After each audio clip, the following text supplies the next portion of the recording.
gosh, Jelani, you have the best podcast in the world. Matter of fact, ever. I know. Podcast going way, remix way up. Welcome to the, what is this now? This is like welcome to the 5th episode of Sideline Saturdays.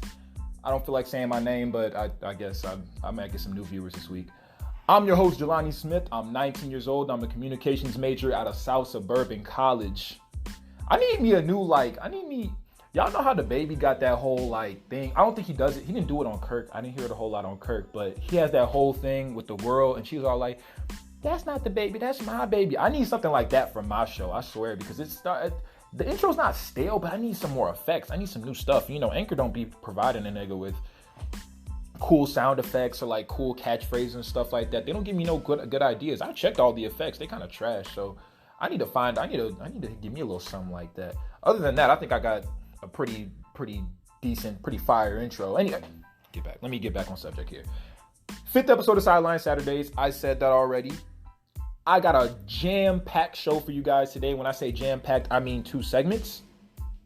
First off, I got to give a shout out to my boy Ace, aka Artist, aka The Brody, for an amazing show last week. That was the first ever sort of interview type of thing I ever did in my life, and it actually went over kind of well. When I heard it back from myself, I thought it was kind of decent, to be honest with you. I didn't think it was amazing, but I thought, shit, I can live with this. This is pretty nice. And if it's your first ever interview as a rapper, it's an honor. It really is an honor and a privilege. I really think you're going to be going places with your rap career, to be honest with you, if you just continue to work for it, if you continue to push. So thank you for the episode last week, because that was killer. Anyway, back to my show. Today, I wanted to talk to you guys about the GOAT of basketball, because I want to. I don't even know why. I really just decided today, I want to talk about the GOAT in basketball today. I got a little bit of an interesting perspective on the GOAT. Over the years, it's changed for me, and I'm at a point now where I think from 19, which is what I am now, till 80, 90, 120, I'll probably think the exact same thing. My mindset, I think, is set for as long as I live on who I think the GOAT is, or what I think the GOAT represents and who that should be. Other than that, I got a little bit of a funny story for you guys to tell today. Like I told you, I think it was 2 episodes ago. Yeah, episode 2, I gave you guys a little bit of a life lesson that I learned from a little situation when I sang to my then 3rd grade girlfriend, Leah. How you doing, Leah? So for today, it's not exactly a life lesson. It's just a funny story that I remember from my first year at college, and I wanted to tell it to you guys today because I think it makes me laugh. Shit, I don't know if it'll make you guys laugh. That shit makes me laugh like a motherfucker, though. So I want to tell you guys that story. And shit, what else do I got? My motherfucking intro is unprepared as hell. Welcome to Sideline Saturdays. I'm your host, Jelani Smith. We'll be right back with you with my conversation on the GOAT in basketball.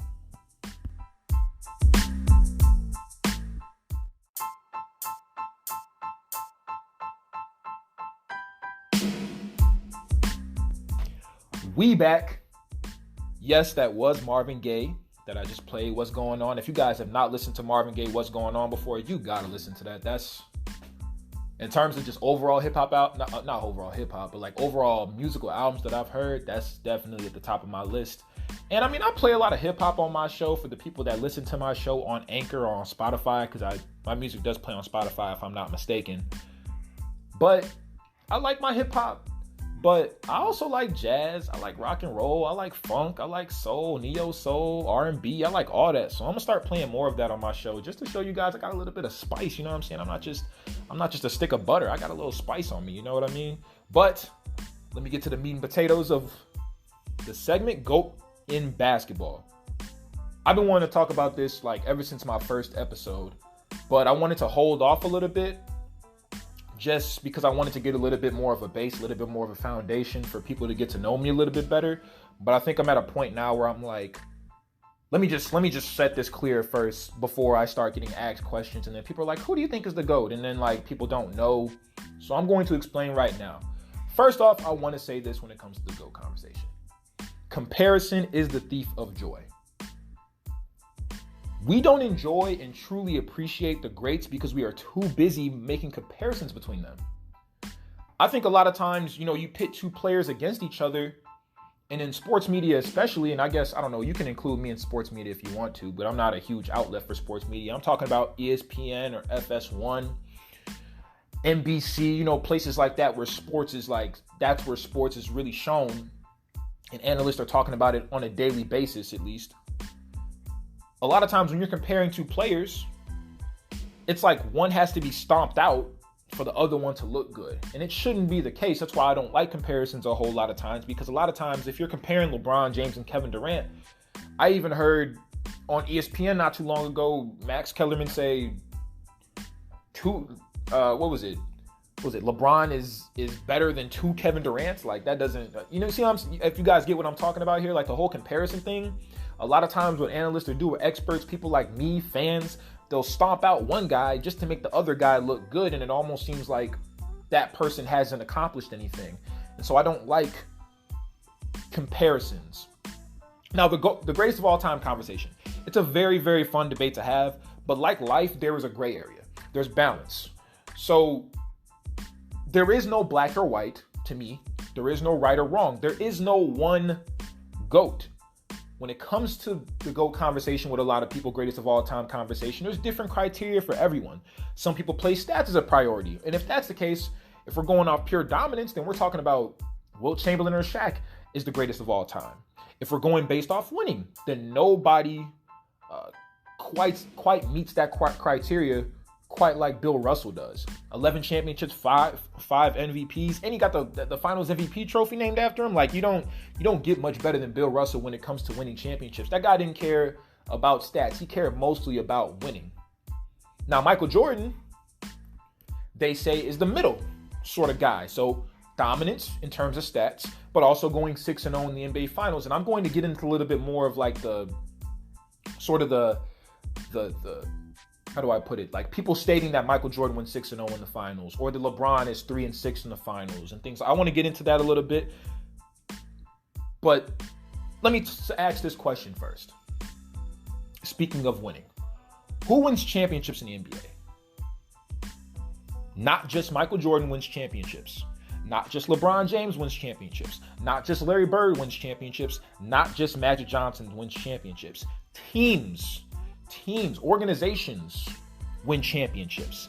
Everyone on that team, said team. So think about the Toronto Raptors last year. Everyone on that team had a role to play, and they had to play their role well in order to win. Not everybody has the same role, but everybody has to be a star in their role in order to win a championship. That's never happened where Michael Jordan has won a championship by himself. It's never happened where LeBron has just won a championship by himself. He's always had teammates. He's always had coaches, higher-ups that are able to put this all together in order to make a championship run possible. A lot of times in sports media, it almost seems like individual players are said to do all the work. So Michael Jordan went 6-0 in the finals. No, Michael Jordan did not go 6-0 in the finals. The Chicago Bulls went 6-0 in the finals. LeBron did not go 3-6 in the finals by himself. It was with the help of the Cleveland Cavaliers and the Miami Heat that he went 3-6 in the finals. His teams were part of that. It was not just LeBron James. So attaching records, winning records onto individual players, that's already a no-no to me. Because players do not win championships. At least not one individual player wins championships. Now, the collective players, they do win championships. So a team. But one player does not win championships. We like to say that Jordan never went to a Game 7 in the finals. No. The Bulls never went to a Game 7 in the NBA Finals. Michael Jordan was not out there playing 1-on-5 with the Utah Jazz and Karl Malone, John Stockton, Jeff Hornacek, Byron Russell, and all them boys. No, he was out there with Scottie Pippen. He was out there with Dennis Rodman. He was out there with Ron Harper and the rest of the crew. And the Bulls won a championship. Now, I say all that to say this. Basketball is a very circumstantial sport. And that really just goes for all sports, to be honest with you. It's very hard to evaluate players because they're playing along with other guys who are affecting their play. Whether good or bad, they are affecting their play. What would LeBron James be if he had Phil Jackson as his coach before he went to Miami? What about when he came back to Cleveland? What would he be like if he had Steve Kerr or if he had Greg Popovich? What if Michael Jordan never got with Phil Jackson? What if he stayed with Doug Collins? What if he didn't get either one of them and he got Sally Mae? He just got a different coach. That's all circumstances. That is not in LeBron's control. That's not in Michael Jordan's control. That's not in anybody's control. Nobody can make that. Nobody can make that happen. Nobody can say, I want this guy. Or this guy comes in because I know he's going to do a great job, or this, that, or the third. Of course, you can pick coaches nowadays. But when we're talking about, some players they can have a hand in what coaches get on the roster. But when it comes to all-time rankings, that's not the case at all. That's not how that works. Magic Johnson, if he didn't have Pat Riley, probably wouldn't have won 5 championships. That's just a matter of fact. What if LeBron had Pat Riley instead of Eric Spoelstra? Or, just think about the possibilities, the different circumstances behind what these players are doing every day. And now I think you guys are getting the point of what I'm saying here. Like, in a team sport, it's very hard to individualize players. It's very, very hard to just say, well, this guy's better than this guy because because schemes, overall competition, the coaches that you have, the teammates that you are playing with, all affect how this one guy is going to be perceived by the media. And this is going to be a pretty long segment, and it's all leading to why I think the GOAT, the whole greatest of all time, having one player is a very flawed argument. And I'm going to highlight a few players in order to get with that, give you guys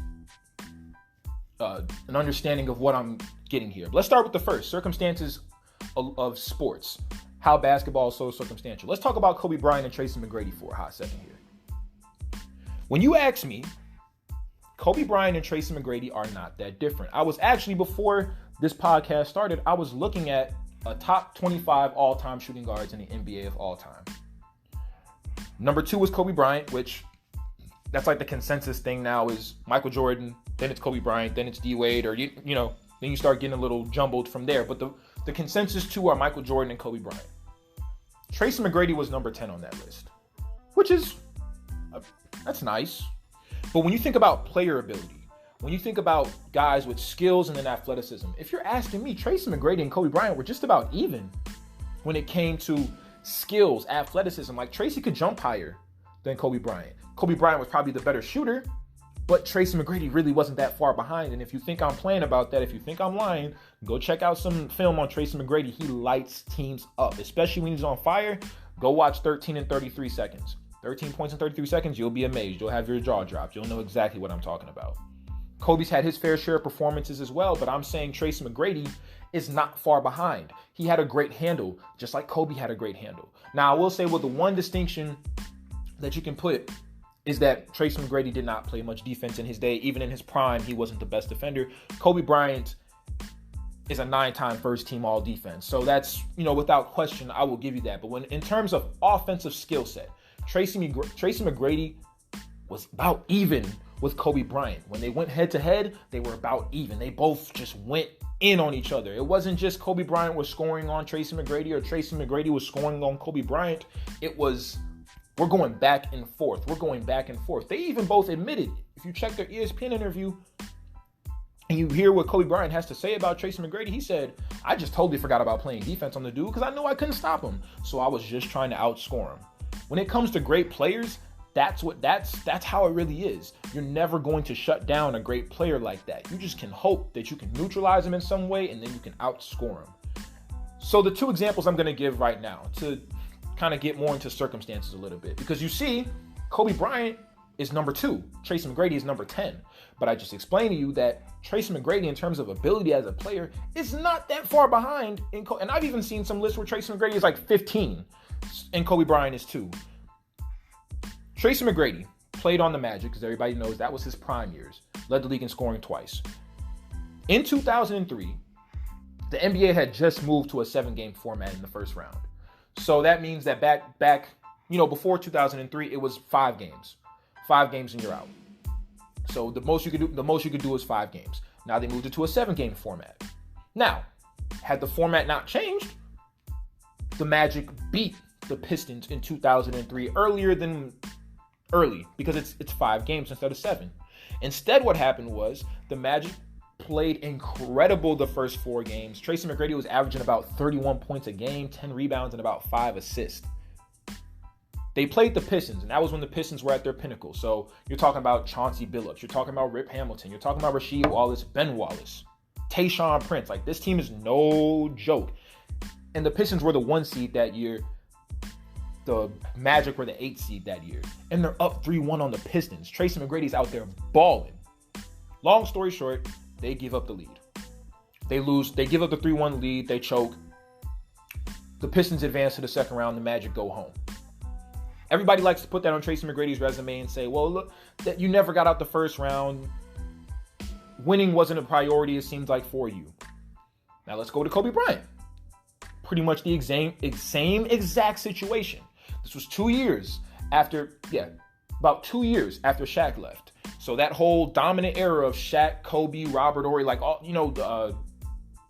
Ron Harper, Derek Fisher, them guys like that on the Lakers, that was about over with. Now it's Kobe solo, as they say. So Smush Parker was probably the second best player on the team. No, let me take that back. Lamar Odom was the second best player on that team. Lamar Odom does not get enough credit for how great of a basketball player he was. He's a little bit of a joke in the media now, but Lamar Odom could ball, and I'll be the first one to say that. And if you don't believe me, once again, go check some tape. Anyway, this was 2006. Kobe Bryant's at the height of his powers. He's leading the league in scoring. The Lakers are playing the Suns in the first round. The Lakers hadn't been amazing all year. They made it at the 7th seed. The Suns were the 2 seed. This was during Nash's second MVP run. This is when they had Shawn Marion and they had Amari Stoudemire, Leandro Barbosa. This team was stacked. And the Lakers were up 3-1 on the Suns. Once again, long story short. Oh yeah, Kobe Bryant was playing amazing, about 28 points per game, 54% effective field goal percentage. Whoever said he's not efficient, you're some damn liars, and we need to talk. But Kobe Bryant and the Lakers were up 3-1 on the Suns. Once again, 3-1 lead was blown. They lose in 7 games. The Suns go to the second round. The Lakers go home. Now, you tell me, what if Tracy McGrady played with Shaq back then? What if he got to play with Derek Fisher and Ron Harper and Robert Horry and Isaiah Ryder and all those guys? What if Kobe got put on the Magic? Who's gonna have 3 championships before Shaq leaves, and who's not? It's all about circumstances in sports. It's not about accolades. It's not about stats exactly. Yes, stats are important. I think eye test and stats both go hand in hand. You need both of them to assess a player. Right. But accolades, when it comes to accomplishments, a lot of times that comes from your team. That comes from the team that you're on. If Kobe didn't have Shaq, they wouldn't have won 3. There wouldn't have been no 3-peat. I think if Tracy McGrady was on it, they would at least got 1. God damn it, Tracy McGrady was pretty damn talented. And like I said, I think he's about even with Kobe Bryant when it comes to offensive skill set. Now, let me go further into this a little bit. Let me give you an example of someone whose name gets thrown in the dirt a lot these days, Carmelo Anthony. In my opinion, Carmelo is one of the greatest offensive weapons the game has ever seen. I will say it again. Carmelo is one of the greatest offensive weapons the game has ever seen. Elite mid-range game, sniper from 3. He can blow by you.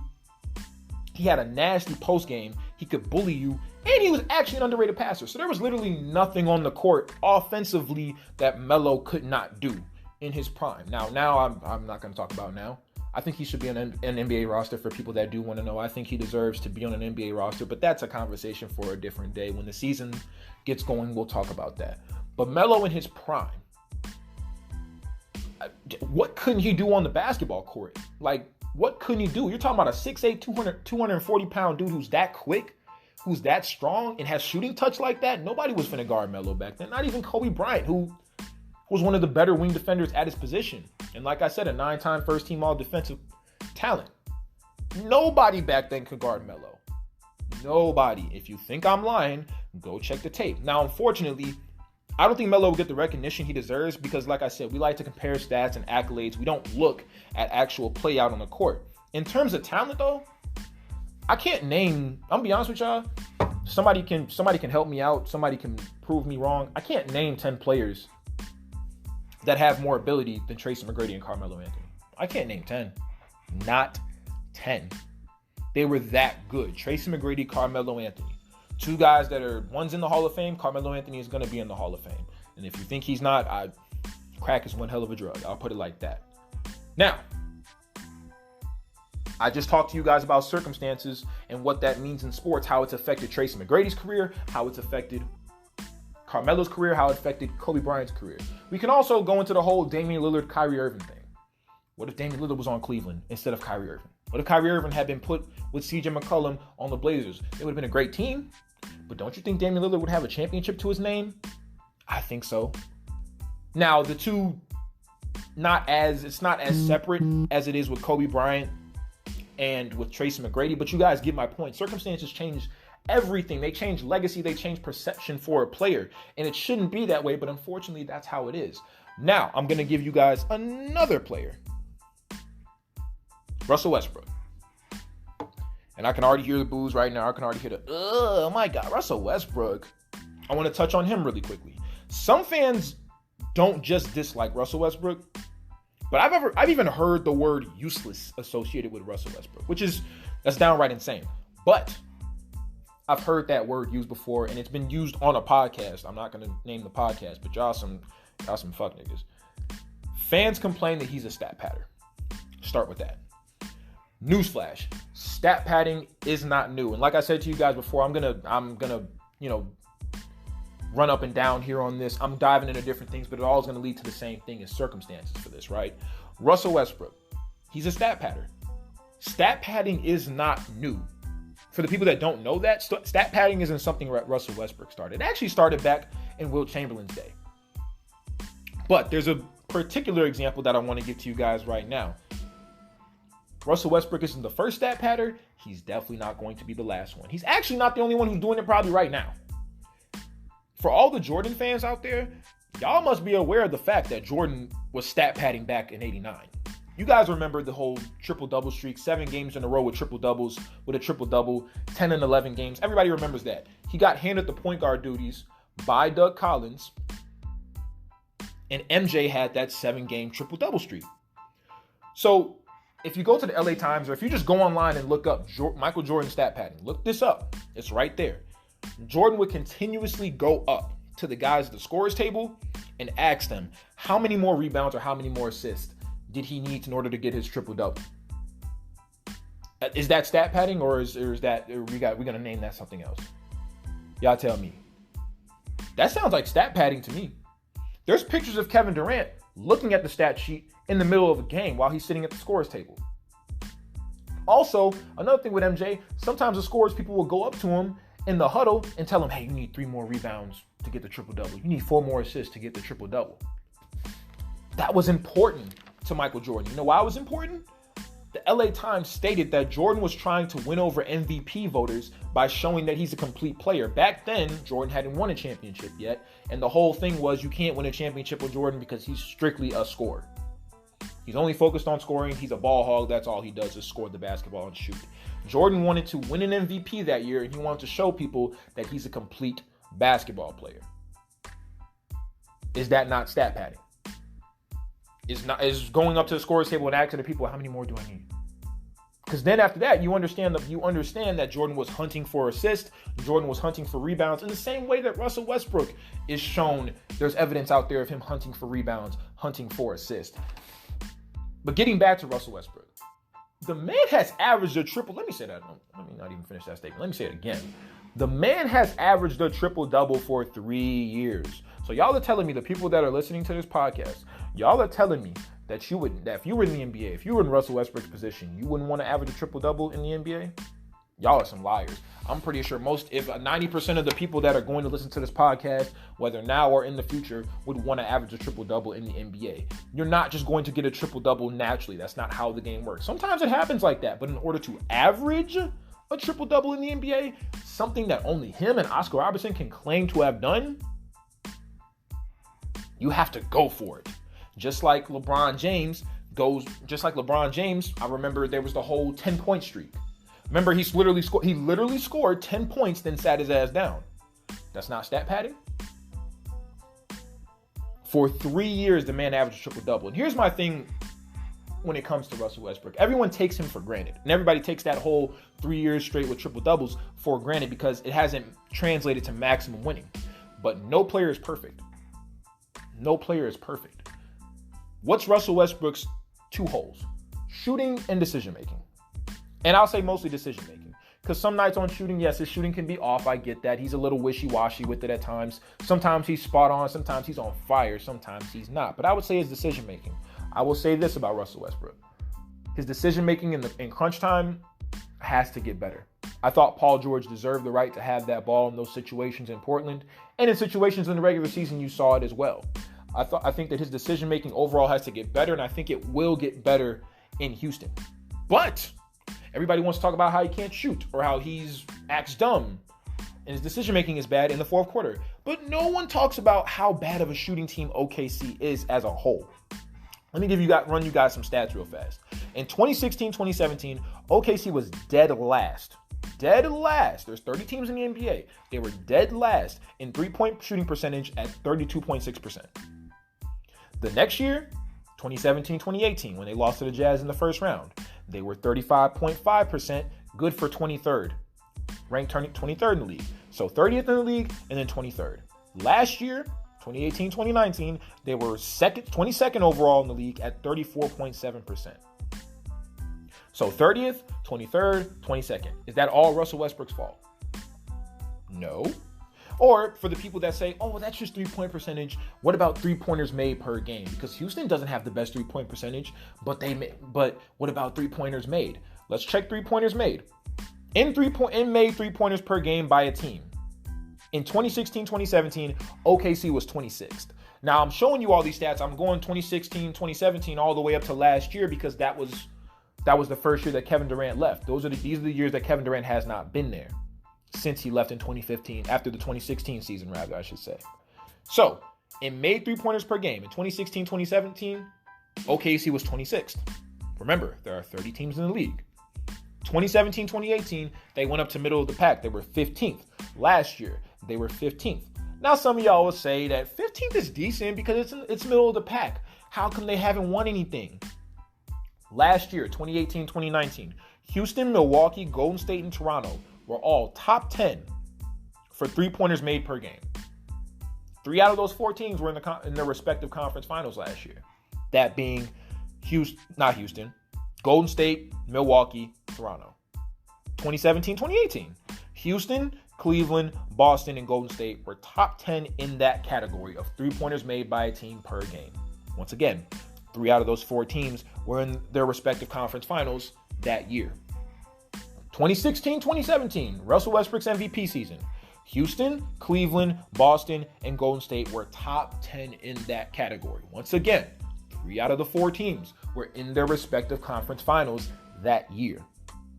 It's not a perfect stat. I'm not saying that this is automatic if you don't do this shit, because there are exceptions. If you guys remember 2016-2017, San Antonio was, I think, they were 17th on that list of three-pointers made per game. They ended up in the conference finals. But, so it's not a perfect stat, but it gives you an idea of how important three-point shooting is today. And OKC has never had much of that. That's part of the circumstance. That's part of the argument that I'm trying to make, is circumstance makes players' perception different. So, you pair Russell Westbrook, who does not historically shoot the three ball well, on a team that's never a good, not great, not good. They're never a good three-point shooting team, and you expect it to work. Now, people will say, well, what about they brought in Paul George and they brought in Carmelo Anthony? It does not matter. At the end of the day, a team needs to fit. What does Russell Westbrook do well? He can break down the defense and he can get to the rim pretty much whenever he wants to. What does he need in order to maximize itself? The team maximize itself. He needs three-point shooters. He needs a guy like a Kyle Korver. He needs a guy like a JJ Redick out there. He needs a guy like a Danny Green out there. He needs a guy like, I think Landry Shaman's going to shoot the ball incredibly well from 3. I think you guys should watch him. He's going to be an incredible. But somebody like that, more sharpshooters out on the court. Paul George and Carmelo Anthony. Just because you add big names to a roster doesn't mean it's going to work. And I feel like Russell Westbrook, his perception as a player especially, has taken a huge hit because over the last 2-3 years, he hasn't gotten out of the first round, and everybody puts that blame solely on him, and I don't think that's fair at all. Like I said, I just ran you guys through them stats. OKC is not even a good three-point shooting team. At best, they're average, usually not good at all. You pair that with Russell Westbrook. Now, Russell Westbrook can rebound the ball at an incredible rate. He's a great passer. He's a great defender. Obviously, he can't do it all the time. He's pushing himself to his limit on the offensive end, so on defense, his effort's going to be lackadaisical. But he's an elite perimeter defender when asked to be. On top of that, he's one of the better scorers in the NBA. Now, he can do all these things. The one thing he can't do, shooting. So what should you put around him? Sam Presti, Billy Donovan. You should put shooters around Russell Westbrook. I think that would change his perception entirely if they were able to understand what he needed as a player. And that's just for circumstances I'm talking about.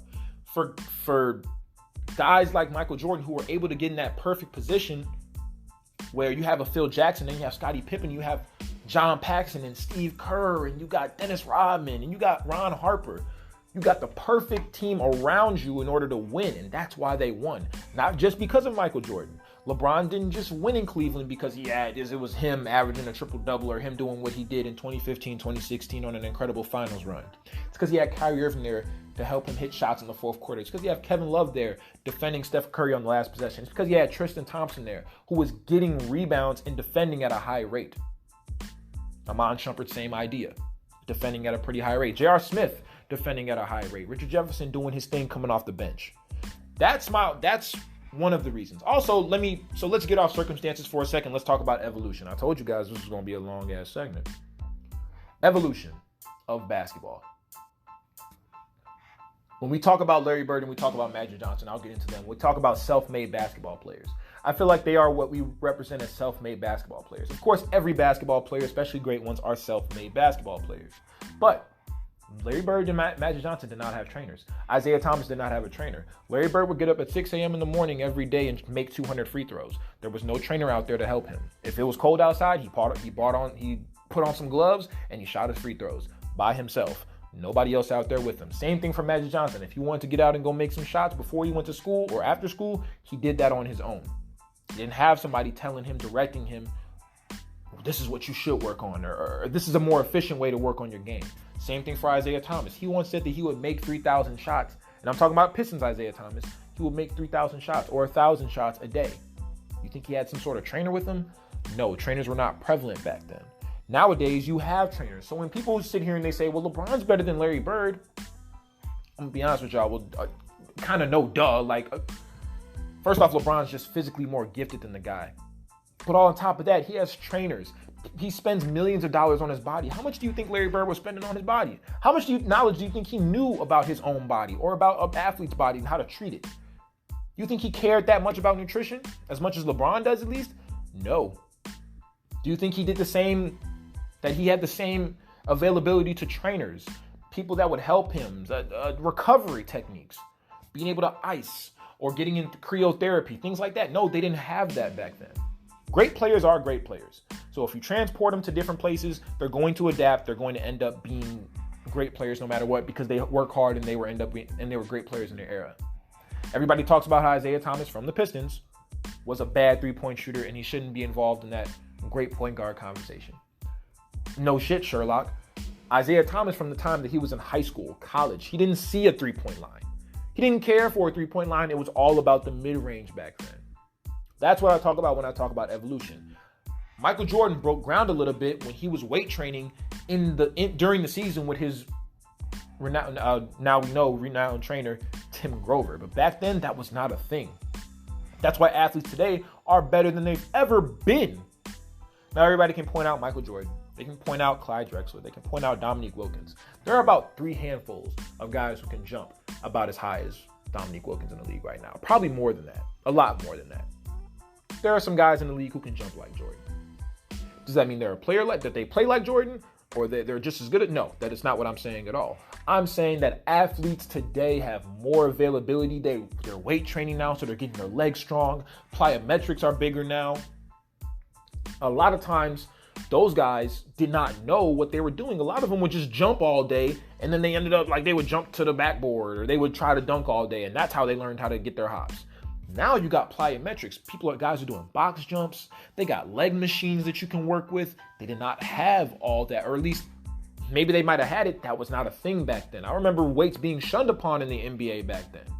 That's why you see more guys now, see more guys back then who were a little skinny. Even the centers, they're not built like Steven Adams. They ain't built like, they're not built like some of these big dudes that are playing in the NBA. They weren't as strong because weights weren't as prevalent. Some guys just weren't lifting weights back then because they felt like it was going to mess with their shot or it was going to make them slower. It's the evolution of the game of basketball. When people say that Kevin Durant is better than, Larry Bird, I'm sorry, Larry Bird, but got to use you again. Well, that's just the evolution of the game, guys. That's how it works. Kevin Durant has taken from Larry Bird and then put it into his game. But then he saw Kobe Bryant and he saw Michael Jordan and he put what they had into his game as well. So you're adding all these different pieces and you're becoming hybrids of players from back then. I remember Frank Vogel back in 2011 when Derrick Rose went on his MVP run. And he said, Derrick Rose is like a combination of Jason Kidd vision, Allen Iverson quickness, Chauncey Billups shooting. Hybrids. Now, is all that actually true? I don't know about that whole Jason Kidd vision thing. I don't know about all that. But Jason Kidd has some incredible vision. But you guys get what I'm saying. You're taking from players from the past and then putting that into your game because you want to be better than them, because you want to have what they have, overall skills. People don't talk about it. That's why when you compare players from the past, even if you're talking about Michael Jordan and LeBron, it's two different. They played in two different eras. And they play two different brands of basketball. There's no reason to try to compare them. There's no reason to do that at all. At the height of Michael Jordan's career was in the 90s. The height of LeBron's career, late 2000s, very late 2000s, 2010s, he dominated those. Two different times. LeBron has information that Michael Jordan never got. Michael Jordan maximized what he had back then, but what if he had what we have now? What type of player would he be? What type of athlete would he be? How much better would he be about recovering with his body? How much more late weights would he have lifted? How much better would his shooting have become? Because everybody talks about, well, he couldn't shoot from the three-point line. The three-point line, like I said, did not matter back then. The mid-range game, your post game, your fadeaways, your turnarounds, pull-ups are what mattered back then. Not a three-point shot. The three-point shot had become prevalent. It was not prevalent back then. That's how the game was played back then. It was played with the big men. Get down there, drop steps, spin moves, up and unders, things like that. Hakeem Olajuwon, Shaq, Patrick Ewing, Dikembe Mutombo, Alonzo Mourning, Tim Duncan, etc., big men who came in and dominated. That's how the game was played. It's not played like that no more. It's guard-centric. And that's why when I say circumstances, evolution, those two things right there are why I can't sit here and talk about the GOAT, because I can't get here and say that there's a definitive GOAT, because there's not. There's multiple GOATs. Michael Jordan is one of the GOATs. LeBron James is one of the GOATs. Kevin Durant is one of the GOATs. Stephen Curry is one of the GOATs.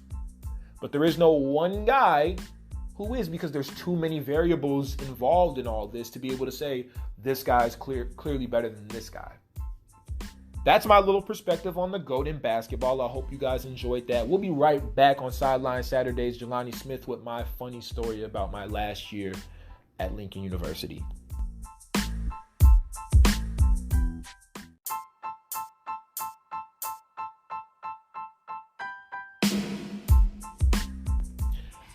We back. I got a little bit of a question that's unrelated to the topic, and it's actually unrelated to the music that I just played, which was Tupac. But I gotta ask this question. I'm just curious right now. It just popped in my head. For the people that do listen and the people in the future that will listen, Polo G or G Herbo? For real. I really wanted to ask that question. And some of y'all are probably looking at me sideways. And you're going to look at me even more sideways right now when I say Polo G. Personally for me. I know I'm finna get stomped out when I go back to school, but fuck it. I love me some Polo G. I love me some G Herbo too, but if I had to choose between the two, well, I'm gonna get Polo G. Die Legend is that's a damn near classic for me, right? I love that album so far. G Herbo's come out with some great work too. I mean, the whole mixtape run that he had as well was just as legendary around here. But Polo G for me. Respect to both of them though. But let me get back to this funny little story that I got to tell for you guys today to end off the show. And it's about my first year at Lincoln. Now, If you guys did not listen to the first episode, I advise that you listen to the first episode. I gave a little bit of background on my first year of college. I'm a sophomore now. I'm 19 years old, and I'm at South Suburban College. But my first year in college, I spent at Lincoln University, which is the first ever HBCU made. Thurgood Marshall went there. It's one of those colleges. I mean, when you literally go on the website, you see some of the pictures around. You see that Malcolm X was there, Thurgood Marshall. I think Jim Brown was here or there. There's a lot of rich history there. Me personally, when I went there, it looked like filth. I'm not gonna lie. Literally from the minute I went in there, it was just like I knew that wasn't a school for me personally. And after I researched like Jamel Hill and what she was talking about, how these HBCUs don't get a whole lot of funds, they don't bring in a whole lot of revenue, I started to have a little more sympathy for the school. But at the time when I was actually going there, I was like, fuck this school for real, because it's nasty. I don't like the kids here. They're grimy. All of it is just, it's a grimy like feel here. But I had some interesting experiences there. I saw some interesting things that were pretty funny. Some of it was kind of more on the serious side. But all of it like helped me grow as a person. And I think that's what your college experience has to be. I would advise anybody that listens to this podcast or any college kid to try to get into a university, because it's really like a crazy enlightening experience. It can be. Some people just go in there and they do what the fuck they do. Me personally though, like I'm one of more of those people. I don't like to party. I don't like to be around a whole lot of people. I really just want to be by myself, listening to my music or reading a book or watching TV, or maybe out with a few of my friends so I can joke around with them, have a little fun. But I don't like to be in that whole like being the center of attention at parties or yelling and dancing and woeing. And I don't like doing all that. I'm really more of a low-key type of dude. So while I was at Lincoln, I learned that choices are really important. So you got choices every day. You can study, or you can sit there and watch TV. You can study, or you can go to this party. You can go to the gym and work out, or you can hang out with that chick that you saw on campus and talk to a little bit. Like there's little decisions that are made every single day. And to be real with you, I would choose the girl. But that's neither here nor there. I'm going to tell you guys a little bit about one of my experiences in my music class. Now, this music class, I don't know why I was taking it. Like I said, I knew what I was going to do after high school. I was going to be a communications major. I went to my counselor. She told me, we ain't got a whole lot of classes for you. They mostly filled. You could just take music. I was like, fuck. I was like, no, I don't want to take music. Like, that's an automatic fail for me. Turned out that the class was pretty easy because most of the time our quizzes were take home, or literally you could just cheat in the middle of class. It was that easy. Bro was not paying attention at all. Now, I can't remember my professor's name. He was an older black guy, probably like somewhere in his 50s or 60s. I can't remember his name. I'm really bad with remembering professors' names or even teachers' names a lot of times. I'm just bad with that. I can't remember what his name was. He was a very, very, even from the time you first met him, you knew he was a funny dude. He just seemed like one of them type of guys who, like, when he goes home, you don't watch Family Feud, or he don't watch regular TV. He really probably shut the doors, close the doors, shut the windows, and listen to classical music and dance around and shit. That's the vibe I got from him. Whether that's true or not, I have no clue. But he just seemed like that type of guy. Like he seemed like he wasn't really into like technology and media like that. He was just all about classical music and reading books and looking at art on the internet and shit like that. Like he didn't seem like he was really with the shits like that, which is good for a music teacher. He's a very artistic and creative person, and he actually showed me a few things that were pretty interesting when it came to music. But I remember like in class one day, even before, like some girl put on Worst Behavior, and he didn't know what none of that meant. He didn't even know what Drew Drake was. I didn't in 2019. How do you not know? This is 2018, 2019, 2017, 2016, 2015, 2014. Go all the way back to 2009. How do you not know who Drake is? Especially in 2018, that shit is inexcusable. That shit is we don't tolerate that around here. That was strike number one. He didn't know what Worst Behavior meant either. He was really asking questions about this shit. He was incredibly curious.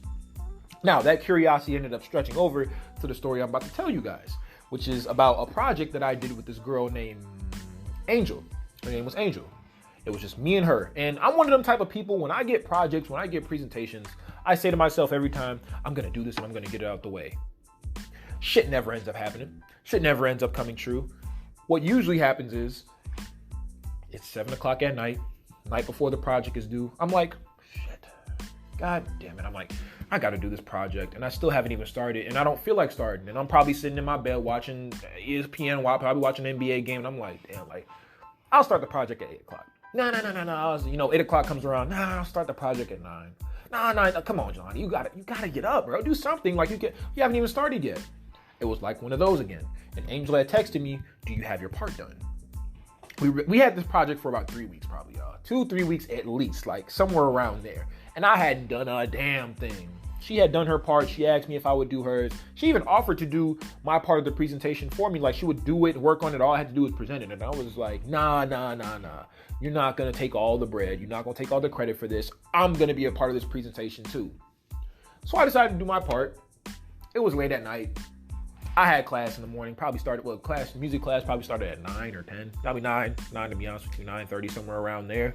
I didn't have much time on my hands, but I had a project to do and I didn't want to fail Angel. So our project we had to do, everybody got an artist. We didn't get to choose who our partners were because I didn't even know who Angel was. I didn't know who nobody in that class was, to be honest with you, really. But he chose our partners, and he also chose the people we were going to present as well. It was just a music artist, just a rapper. It was just a rapper. I wanted Kendrick. I wanted J. Cole. Shit, give me Jamie Foxx. I don't give a fuck. Give me anybody. Give me goddamn the Sugar Hill Gang. I don't care. Don't give me Cardi B though, because that's not something that's gonna pique my interest. I love Cardi B as a rapper. I didn't want to present on her though, to be real with you. I just didn't want to. We get Cardi B. I probably look up some facts here or there, like before, that night where I started the presentation, but I hadn't really done a damn thing yet. So I finally get to a point where I'm like, okay, I got to start on this presentation. I don't want to fail this shit at all. I'm doing good in my music class. I got an A right now. Let's continue the streak. Let's not fuck this up for yourself. Plus, it also helps that I had Angel who was there with me, and she was kind of riding on me as well for like, okay, you got to do your part. I'm expecting that you do your part. If I didn't do my part, I was going to be looking mighty stupid and I make an enemy on campus. So I do my part. It took me about probably till 1 o'clock in the morning, literally, is when I finished. I went to sleep happy because I finished and I felt like it was a stress relief. Now all I got to do is present. I love presenting shit. I love presenting shit. So that's easy. That's an easy A. That's all I got to do. So I grabbed some breakfast in the morning. Give me on some sweats, a hoodie, just something easy because I ain't finna dress up for this presentation. I really don't care. Walk into class. We're the first presentation. I'm like, shit. God damn it. I wasn't ready exactly. I wasn't ready just exactly yet for the whole thing. I was like, I gotta use the bathroom. I ain't got all this. So after my little nervous tick happens, we go up there and we do our presentation. I got my hoodie on. And my teacher doesn't really care like that. Don't care about none of that at all. We're doing it and we're killing it. Good presentation. I remembered my facts. She remembered hers pretty well. And even then, it wasn't like it's not speech class. This isn't no communications class. So he's not finna grade us super heavy on delivery or on our speech rate or on our eye contact with the audience. How engaging are we? How charismatic and how present are we? He didn't really give a fuck. All he wanted, just make sure you don't say that Cardi B is a man. That's all. That's really all. It really came down to that. Just make sure your facts are right. So we're doing the presentation. We're doing good. He seems impressed by the whole thing, but he got really curious and impressed by one thing that we said. And I didn't say it. I think it was Angel that said it, matter of fact. She said that Cardi B was an exotic dancer, aka a stripper, before she started rapping. Now, for everybody that watches the podcast, 98% of the world, they know that Cardi B was a stripper before she started rapping. But, my professor was part of the 2% that didn't know. Crazy, right? Everybody's in class like, you didn't know that Cardi B was a stripper? You didn't know this? You didn't know that? He's like, no, I didn't know that at all. And so we just thinking it ain't nothing. Like, okay, well, he just didn't know. That's not like crazy or nothing like that. Nothing surprises me with this guy. He probably don't even know who the fuck, Jay-Z or Tupac is. He probably don't know none of that. He don't know the ground that he walk on. You know what I'm saying? He don't know shit. So I'm figuring it ain't nothing. But he raises his hand and we're like, got a question? He's like, yeah. He's like, can you show a video of her stripping? And we just looked at me and Angel like, what the we looked at each other like, Shit, if it's gonna give us an A, sure. Like, we'll show you a little video. At first we were a little confused, and the class was like, what the hell? Some people in the class was like, what? Like, what you want them to show a video of her stripping? Like, actually stripping? Because there are videos on the internet that there are actually quite a decent amount of them, if I'm not mistaken, of her stripping. So we both looking like, what the fuck? Everybody looking around like, whoa, what does this dude just ask? You serious? You really want to see it? Even me, I'm like, you really want to see that? Like, that's what you want to see right now. Mind you, he's about 50, 60 years old. So this is a little bit on the creepy side too. A little bit on the like weird and pedophiles, like not pedophile, weird side shit. So, but of course, me and Angel are like, shit, if it's gonna give us an A, if it's gonna help us a little bit, sure, we'll show you a video of Cardi B stripping. Tell me why we really looked up the video, and it's the most popular video of her doing her dance on her stripping on YouTube, and we clicked on that motherfucker. 10 minutes straight of him and the rest of the class, us, watching Cardi B stripping on a pole. And I think Fabulous was throwing money at her. We watched this for the last 10 minutes of, for the 10 minutes. 10 minutes, y'all. Of her just, you know what I'm saying? Like, just going in, doing her thing. I was surprised.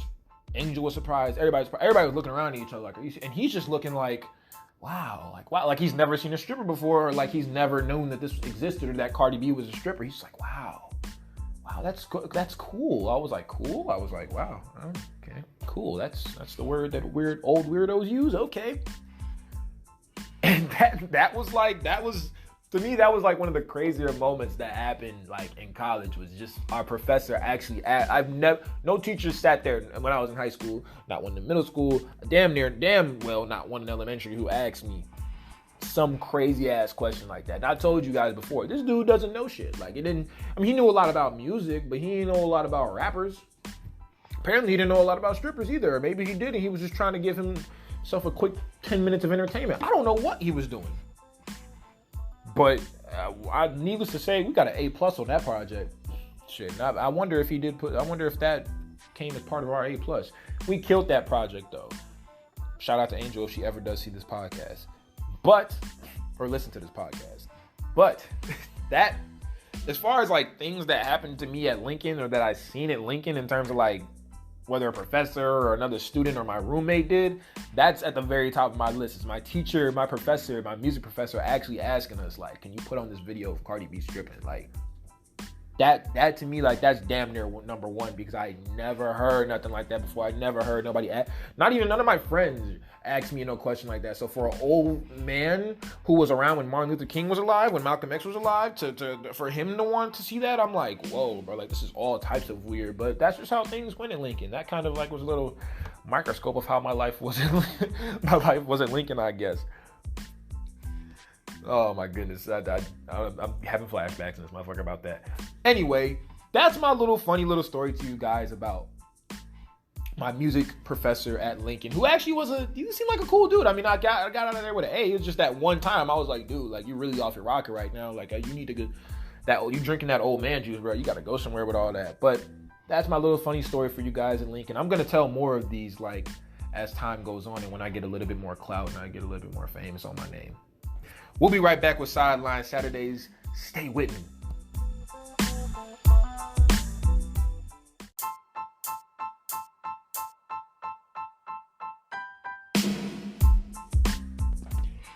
Well, that concludes my what is this again? Damn. This concludes my 5th episode of Sideline Saturdays. Damn, it's gonna be a trip when I get to my like 64th episode, and it's gonna take me like 10 minutes to figure out that I'm actually on the 64th episode. I'm only on the 5th one, and I'm thinking I've done 10 seasons of this shit. But anyway, 5th episode. I hope you guys enjoyed it. Go check me out on Twitter. It's Sideline Saturdays. Capital S on the sideline, capital S on the Saturdays. No apostrophe at the end of Saturdays, just an S, because I'm nasty like that. I'm weird like that. Also, go check me out on YouTube too. I've been networking around the school a lot and just been getting like random people to go to check it out. Not even check it out. I really just want the subscriptions. I don't give a fuck if you view my shit or not. I really just want you to subscribe. That's all I care about. So if you guys never have never listened to the podcast, I advise that you listen to the podcast, but I'm also wanting you to subscribe too, because it can make me money possibly one day, and I'll repay you in some way, shape, or form. It may not be in the now, it may not be in the immediate future, but you might just get a little single at your door or something like that. Like I said, go check out Sideline Saturdays on Spotify. Go check it out on Anchor. It's going to be available on Apple Music soon. Go follow me on Twitter. Go follow me on YouTube. It's Jelani Smith, 19 years old, communication out of South Suburban College. I'm signing out. Check me out on my 6th episode. Oh my God.